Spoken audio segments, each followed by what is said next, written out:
À 67 ans, Denise est encore autonome malgré des séquelles liées à un accident.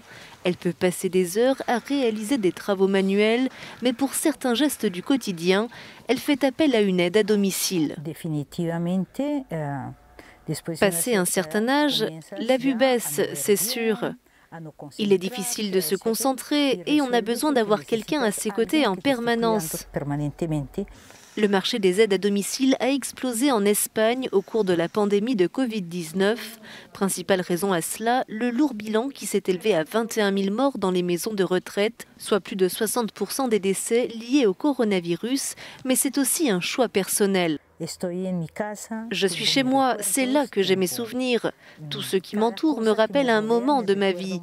Et je ne voulais absolument pas perdre cela. Je n'irai jamais dans une maison de retraite. Au cours des 3 dernières années, Christina a été là chaque jour pour Denise.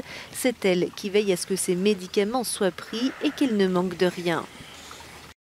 Ici, c'est plus familier, c'est plus chaleureux que dans une maison de retraite où l'ambiance est un peu plus froide.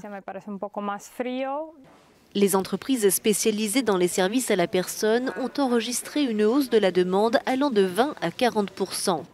Certaines ont même vu doubler leur chiffre d'affaires. Mais la crise sanitaire a aussi changé les modalités de prise en charge.